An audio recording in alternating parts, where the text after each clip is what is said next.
नमस्कार दोस्तों, मेरा नाम है अमित। स्वागत है आप सबका डिफेंस डिकोड पे। और इस वीडियो में हम बात करने वाले हैं भारत के अगले एयरक्राफ्ट कैरियर को लेके। सो इसको लेकर जो हमारा प्रीवियस स्टैंड था, जहाँ पे नेवी ने भी कंफर्म किया था कि वो अभी तीसरे एयरक्राफ्ट कैरियर की तरफ नहीं देख रहे हैं। अभी जो उनकी प्रायोरिटी है वो सबमरीन्स हैं, यानी कि न्यूक्लियर पावर्ड सबमरीन्स हैं।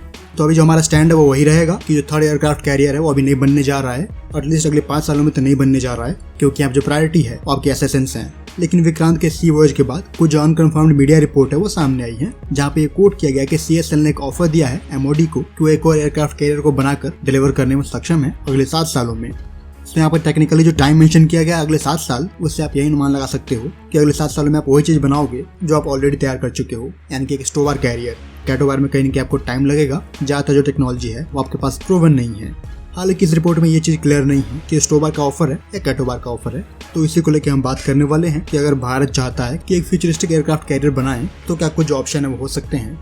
तो सबसे यहाँ पे जो की एलिमेंट रहेगा वो आपके प्रपल्शन सिस्टम रहेंगे। अभी आपके पास एक लार्ज शिप के एप्लीकेशन में लाने के लिए न्यूक्लियर पावर रिएक्टर बनाने की जरूरत पड़ेगी, वो चीज यहाँ पे नहीं है। तो यहाँ पे प्लानिंग हो सकती है कि कन्वेंशनल पावर का इस्तेमाल करके आप कैरियर को रन करो, लेकिन वहाँ पे अगेन जो फ्यूल की खपत है वो ज़्यादा होती है। और वैसे भी किसी शिप के लिए प्रपल्शन सिस्टम का जो चुनाव होता है वो आपके लिए काफ़ी क्रूशियल रहता है। कई सारे जो फैक्टर हैं वो आपको देखने पड़ते हैं। यहाँ पे मैं उनमें से कुछ को मेंशन करना चाहूँगा कि ऐसे कौन कौन से फैक्टर हैं जो आपके इंजन प्रोपल्शन के चुनाव को अफेक्ट करते हैं। तो पहला फैक्टर ये हो जाता है कि आपकी शिप की रिक्वायरमेंट किस प्रकार की है, मतलब कितनी पावर की खपत होने वाली है। ज़्यादातर वो डिपेंड करता है आपके टाइप ऑफ लोड पे। वो चीज़ आप देखते हुए इंजन को सेलेक्ट करते हो। ये पहला फैक्टर हो गया। दूसरा फैक्टर हो जाता है कि जो भी आपके शिप हैं वो किस तरह के शॉक को झेलने जा रहे हैं। अगला जो फैक्टर है वो अकॉस्टिक साइन का है। अगर आपको शिप साइलेंट चाहिए, मतलब कोई भी जो साइन हो आप देना नहीं चाहते हो, तो इंजन का जो चुनाव है वो आप वैसे ही करोगे, मतलब एक ऐसे इंजन को लोगे जहाँ पे जो मूविंग पार्ट हो वो ज़्यादा ना हो। यहाँ पे अगला फैक्टर होगा वो आईआर साइन को लेके होगा, यानी कि इंफ्रारेड सिग्नेचर को लेके होगा। मतलब वो जो पर्टिकुलर इंजन है वो कितना आईआर दे रहा है वो चीज़ आप पहले चेक कर लेते हो। यहाँ पे कुछ और रिक्वायरमेंट की बात करेंगे तो वो होता है कि आपके ऑपरेशन में जो चेंज है वो किस प्रकार के आते हैं और कितने फ्रिक्वेंट टाइम पे आते हैं। वो चीज़ देखते हुए जो इंजन है आपको सेलेक्ट करना पड़ता है। सपोज करो एक जीपीएस पॉइंट से दूसरे जीपीएस पॉइंट पे पहुंचने में अगर आपको टाइम कम लेना है, यानी कि एक्सेलरेशन वो ज़्यादा हो, तो जो इंजन का चुनाव होगा वो वैसा ही होगा। या फिर आप एक लंबी रेंज को अचीव करना चाहते हो तो वैसा ही आप इंजन चुनोगे। यहाँ पे जो अगला फैक्टर है इंजन को लेके वो स्पेसिफिक फ्यूल कंजम्पशन को लेके है और कैसा एमिशन है वो आपके शिप करेंगे इन इंजन को ऑपरेट करने के बाद। तो ये सारी चीज़ें चेक की जाती हैं। तो ऐसे बहुत सारे जो इंजन हैं उन सब के बारे में हम बात नहीं करने वाले हैं, लेकिन ये जो क्विक मेंशन है उन सबको हम कर देंगे। जैसे कि पहला हो गया कोडॉग, यानी कि कंबाइंड डीजल और गैस सिस्टम। इस तरह का जो इंजन आप वहाँ पे इस्तेमाल करते हो जहाँ पे आपको शिप को एक हायर स्पीड चाहिए होती है। बेसिकली यहाँ पे क्या हो रहा है, आप गैस टर्बाइन इंजन का भी इस्तेमाल कर रहे हो और डीजल इंजन का भी इस्तेमाल कर रहे हो, और इन दोनों की पावर को कंबाइन करके जो गियर बॉक्स है, कॉम्प्लिकेटेड गियर बॉक्स, उसको भी आप यहाँ पे इंट्रोड्यूस कर रहे हो। तो यहाँ पर सपोज करो आपको हायर स्पीड चाहिए तो गियर बॉक्स में जो नंबर ऑफ गियर है वो आप हायर देते हो, अप टू 7 तक वो जाता है, और दोनों ही कंबाइंड इंजन की पावर लेके जो गियर की शिफ्टिंग है एक हाई स्पीड के लिए वो कर दी जाती है। तो ये है आपके कोडॉग इंजन। अगला इंजन यहाँ पे कोलैड है, यानी कि combined diesel electric and diesel engine. Basically यहाँ पे कुछ नहीं हो रहा है। जो पहला कॉम्बिनेशन था डीजल इंजन का, उसमें आपने इलेक्ट्रिक मोटर को इंट्रोड्यूस कर दिया है जो कि आपके मेन शाफ्ट से जुड़ा होगा। तो यहाँ पे जो भी आपकी डीजल इंजन है वो इलेक्ट्रिक पावर जनरेट करेंगे और उससे जो आपके मोटर हैं वो रन करेंगे। ये भी इंजन आपके हायर स्पीड के लिए इस्तेमाल किए जाते हैं, लेकिन यहाँ पे जो आपको एफिशिएंसी है वो हायर मिलती है। सो इसी तरह से कुछ और इंजन है जहाँ पे gas turbine engine, electric engine और डीजल इंजन के कॉम्बिनेशन को आगे पीछे कंबाइन करके अपने रिक्वायरमेंट के अकॉर्डिंग जो कॉन्फ़िगरेशन है वो बनाए गए हैं कई सारे देशों के द्वारा और ऑपरेट भी किए जा रहे हैं। जैसे कि आपके कोडलैग हो गया, कोडेड हो गया, कोसैग हो गया, कोगो हो गया, कोगैग हो गया और कोनैस हो गया। तो यहाँ पे कुछ इंजन के प्रकार हैं जहाँ पे जो मिक्सिंग है, कॉम्बिनेशन है, वो वेरियस तरह के टाइप को मिला के किया गया है अपने रिक्वायरमेंट के अकॉर्डिंग। जो भी हाल फिलहाल में मॉडर्न कैरियर्स के लिए इस्तेमाल किए जा रहे हैं वो इंटीग्रेटेड इलेक्ट्रिक प्रोपल्शन है, यानी कि आईपी है, जिसको आप फुल इलेक्ट्रिक प्रोपल्शन भी बोल देते हो, यानी कि IFEP। सो ये एक ऐसा कॉन्फ़िगरेशन है जो कि रिक्वायरमेंट ऑफ गियर बॉक्स को निकाल देता है। इससे पहले वाले आपके जो भी कॉम्बिनेशन थे वहाँ पे आमतौर पर क्या हो रहा था कि जो भी आपके इंजन है वो शिप के मेन शाफ्ट से कनेक्ट होने ही चाहिए, मतलब उसी लाइन में आपको उसकी रिक्वायरमेंट पड़ती थी। अब आप चाहे गियर बॉक्स का इस्तेमाल करो, कहने का अर्थ ये हो गया कि इंजन को प्रोपेलर की लाइन से हटाकर आप कहीं और नहीं ले आ सकते, और कहीं न कहीं उस लाइन में रहने के लिए इंजन को जोड़ना पड़ता था शिप के हल से। और जब आप शिप के हल से इंजन को जोड़ देते हो तो कहीं न कहीं जो वाइब्रेशन है और अकॉस्टिक साइन है वो ट्रैवल करती है पूरे हल में, जो कि अपरेंटली समुद्र में जाएगी और आपका जो शिप है वो कम स्टाइल्दी रहेगा। और वो जो इशू है वो यहाँ पे निकाल दिया गया है IEP में। तो वो कैसे निकाला गया है, यहाँ पे बेसिकली क्या हो रहा है, 3 तरह के सिस्टम का आपने इस्तेमाल किया है। पहला हो गया गैस टर्बाइन, दूसरा है डीजल जनरेटर और तीसरा है इलेक्ट्रिक मोटर, जो कि आपके फ्रीक्वेंसी कन्वर्टर के बाद होते हैं। तो यहाँ पे आपको रिक्वायरमेंट नहीं है कि जो आपका मेन इंजन है, चाहे वो गैस टरबाइन हो या फिर डीजल इंजन हो, इनको शिप के शाफ्ट के एक्सिस में रहने की जरूरत नहीं है। मतलब आप इनको कहीं भी फिट कर सकते हो और इलेक्ट्रिक वायर की हेल्प से जो पावर है उनका आप यहाँ पे ट्रांसफर कर दोगे प्रोपेलर्स पे। तो यहाँ पे कहने का अर्थ ये होगा कि जो आपके मेन इंजन है उनका काम है इलेक्ट्रिसिटी प्रोड्यूस करना, और ये सभी मिलके 3 फेज की जो पावर है वो प्रोड्यूस करते हैं। मतलब 3 फेज की इलेक्ट्रिसिटी ये प्रोड्यूस करते हैं।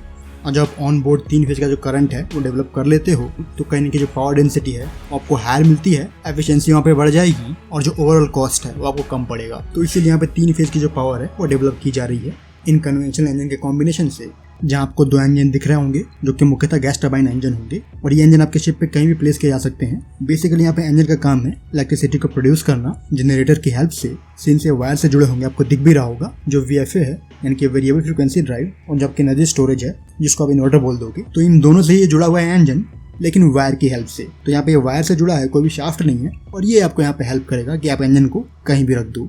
तो एक बार ये पावर जनरेट करेगा इलेक्ट्रिसिटी की फॉर्म में 3 फेज को पाने के लिए। यहाँ पे आप डीजल इंजन को कनेक्ट कर दोगे एक सीरीज में, और जैसे ही आपको 3 फेज की पावर मिल जाएगी उसको इस्तेमाल करने के लिए आप भेज दोगे शिप के अदर यूनिट पे मेन स्विच बोर्ड की हेल्प से। और यहाँ पे ज़्यादातर जो पावर है वो आप भेजोगे वेरिएबल फ्रीक्वेंसी ड्राइव की तरफ। बेसिकली ये ड्राइव कुछ नहीं है, ये एक ट्रांसफार्मर की तरह काम करेगा। जितनी रिक्वायरमेंट आपको पड़ती है प्रोपेलर के पास शिप को घुमाने के लिए, उतने हर्ट्ज की पावर सप्लाई को आगे भेजता है।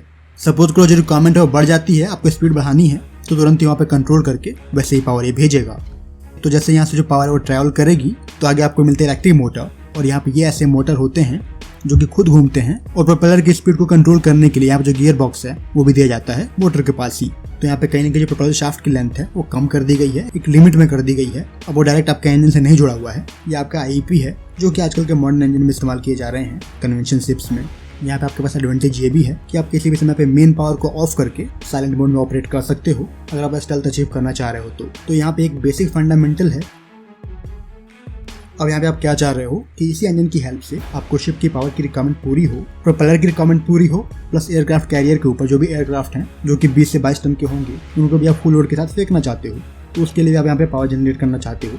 तो बेसिकली किसी भी कैरियर में जो लॉन्चिंग मैकेनिज्म होते हैं 2 प्रकार के आप कह सकते हो। यहाँ पे जो पहला है वो 1960 और 70 में बना लिया गया था, यानी कि स्टीम कैटापल्ट को। स्टीम कैटापल्ट में क्या हो रहा है, एक शटल को आप फेंकते हो पिस्टन की हेल्प से, और ये जो पिस्टन होते हैं इनके दोनों तरफ जो स्टीम है वो घूम रही होती है। स्टीम को आप जनरेट करते हो एक बॉयलर में, और वहाँ पे स्टीम को इकट्ठा कर लेने के बाद जब भी प्रेशर बन जाता है 3 मेगापास्कल के ऊपर, तो आप स्टीम के प्रेशर को छोड़ देते हो पिस्टन के ऊपर, और पिस्टन से आपके जुड़े होते हैं नोज गियर बॉक्स एयरक्राफ्ट के। तो एयरक्राफ्ट के नोज गियर बॉक्स को लेके एक हायर स्पीड में फेंक देता है, और यहाँ पे वो फेंकने में इसलिए सक्षम हो पाता है कि पिस्टन के ऊपर जो लोड है स्टीम की वजह से वो 750 केन का पड़ रहा होता है। तो ये जो मैकेनिज्म स्टीम की हेल्प से फेंकना ये काफी कारगर रहा है। यूएस के बहुत सारे शिप पे कैटापल्ट का मैकेनिज्म अभी भी है। यहाँ पे अगर बात करते हैं दूसरे मैकेनिज्म की, तो वो है आपका ईमल्स। ईमल्स में बेसिकली कुछ नहीं हो रहा है, आप इलेक्ट्रिसिटी को पास कराते हो 2 रॉड के बीच में। तो यहाँ पे ठीक वैसे ही काम करेगा जैसे आपके इलेक्ट्रिक गन काम करते हैं, वहाँ पे भी आप ऐसे ही 2 रॉड के बीच में जो इलेक्ट्रिसिटी वो पास कराते हो, और जो एक EM फील्ड है वो बनती है, वो उसको प्रोपेल करती है आगे की तरफ। डिफरेंस यहाँ पे क्या है कि 2 रॉड के बीच में आप वहाँ पे डाल देते हो प्रोजेक्टाइल को जिसको आपको फेंकना है, और यहाँ पे आप क्या करोगे, उन्हीं 2 रॉड के बीच में एयरक्राफ्ट के नोज को अटैच करने के लिए शटल है वो आप इंटीग्रेट कर दोगे। तो यहाँ पे कहने का अर्थ ये हो गया कि यहाँ पे भी आपको रिक्वायरमेंट है इलेक्ट्रोमैग्नेटिक फील्ड को जनरेट करने की इन 2 रॉड के बीच में, और उसके लिए जो पावर है उसकी आपको रिक्वायरमेंट पड़ेगी, जो कि क्लियरली ये इंडिकेट कर रहा है कि जो आपके मेन पावर है कैरियर के वो आपके पास पावरफुल होने चाहिए या फिर मल्टीपल नंबर में होने चाहिए। अगर आप मल्टीपल नंबर में रखते हो या फिर पावरफुल गैस टरबाइन इंजन रखते हो तो कहीं ना कहीं जो फ्यूल की खपत है वो बढ़ेगी, और उससे जो आपके कैरियर की रेंज होगी वो कम होगी। तो यहाँ पे ऐसा नहीं है कि ईमल्स को आप रन नहीं कर सकते हो, कन्वेंशनल पावर से आप कर सकते हो, लेकिन बहुत सारे जो फैक्टर है वो अफेक्ट होंगे। यहाँ पे तर्क चीनियों का आता है कि वो भी जो अपना टाइप 003 कैरियर है वो ऐसे ही ईमल्स पे बना रहे हैं कन्वेंशनल पावर के साथ। तो यहाँ पे आप उसका एग्जाम्पल नहीं दे सकते हो, वो कोई प्रूवन सिस्टम नहीं है, अभी एप्लीकेशन में भी नहीं आया है। तो कहीं ना कहीं ईमल्स को ऑपरेट करना कन्वेंशनल पावर से चैलेंज हो सकता है, स्पेशली आपके कैरियर की रेंज को लेके। अगर आप उस रेंज को भी ओवरकम करोगे, वो करने के लिए आपको हाई फ्यूल कैरी करना पड़ेगा, जो कि आपके कैरियर के डिस्प्लेसमेंट को अफेक्ट करेगा। मतलब डिस्प्लेसमेंट का एक बड़ा मेजर हिस्सा वो फ्यूल को लेकर आपको करना पड़ेगा। तो कहीं ना कहीं जो आपके ईमल्स है अगर वो ऑपरेट होते हैं न्यूक्लियर एनर्जी के एयरक्राफ्ट कैरियर पे तो ज्यादा आइडियल माना जाएगा। अब यहाँ पे भारत क्या कर सकता है विशाल के साथ, हालांकि यहाँ पे भारत के भी ऐसे ही प्लान है कि वो ईमल्स को ऑपरेट करे विशाल पे कन्वेंशनल इंजन के साथ, लेकिन एक जो हायर पावर रेटिंग के इंजन है वो यहाँ पे आपको इस्तेमाल करने पड़ेंगे। लेकिन जिस तरह की आपको हाल ही में रिपोर्ट देखने को मिली थी तो प्रॉब्लम यहाँ पे भी हो सकता है कि स्टीम कैटापल्ट ही हो। स्टीम कैटापल्ट के अपने डिसएडवांटेज हैं, आपको डेडिकेटेड क्रू चाहिए होता है उसको ऑपरेट करने के लिए, कहीं जो एनर्जी की रिक्वायरमेंट आपको हायर पड़ती है स्टीम बनाने में, और जो मेंटेनेंस है वो भी यहाँ पे हायर रिक्वायर्ड होती है, और ये सारी चीज़ आप एलिमिनेट करते हो ईमल्स में। आई होप कि भारत आने वाले टाइम में जो अपने नेवल न्यूक्लियर रिएक्टर हैं कैरियर्स के लिए, उसको लेके भी सामने आए, जो कि इस तरह के एप्लीकेशन में डाल दिए जाएंगे। हालांकि जहां तक बात करते हो कन्वेंशनल पावर से ईमेल्स को ऑपरेट करने के लिए, तो आप कुछ लिमिटेड ईयर्स तक कर सकते हो। अगर आप उसके बाद चाहोगे तो जो भी आपके शिप के कन्वेंशनल इंजन होंगे उनको आप रिप्लेस कर दोगे न्यूक्लियस में, तो वो चीज़ आप बाद में कर सकते हो। भारत के पास डिजाइन को लेकर कई सारे ऑप्शन हैं। एक रशियन ऑफर भी दिया गया था जहाँ पे कैटोबार स्टोबार कंबाइंड थे। इन केस ऑफ कैटोबार फेलियर वहाँ पर जो एयरक्राफ्ट है वो स्टोबार का इस्तेमाल करके लॉन्च हो सकते थे। तो ये भी जो डिजाइन आपको दिया गया था 2016 में रशिया की तरफ से। जो सेकंड ऑप्शन है वो क्वीन एलिजाबेथ की तरह ही है, यूके का ऑप्शन है, जहाँ पे यूके अपने 2 कैरियर पे काम कर रहा था। तो उनके पास भी जो मल्टीपल डिजाइन ऑप्शन है वो एक्सप्लोर कर रहे थे, और उसी में से जो एक ऑप्शन है वो आपको अभी हाल ही में ऑफर किया गया था डिफेंस एक्सपो में। तो इस तरह की भी जो हेल्प है वो ली जा सकती है, लेकिन यहाँ पे प्रॉब्लम आपको जरूरत है कि जो भी अदर रिक्वायरमेंट है, चाहे वो इंजन को लेके हो या कैटापल्ट मैकेनिज्म को लेके हो, वो सारी रिक्वायरमेंट आप पूरी कर लो। जहाँ तक बात है थर्ड एयरक्राफ्ट कैरियर को बनाने को लेके, तो अगले 5 सालों में इस पर जो काम है वो शुरू कर देना चाहिए। अगर आप चाहते हो 2032-35 तक जो थर्ड एयरक्राफ्ट कैरियर है वो आपके पास ऑपरेशन हो जाए, तो 2025 से आपको जो काम है वो शुरू करना पड़ेगा। इस बारे में आप लोगों का क्या थॉट है कमेंट्स में जरूर लिखना। फिलहाल इस वीडियो में इतना ही। जय हिंद।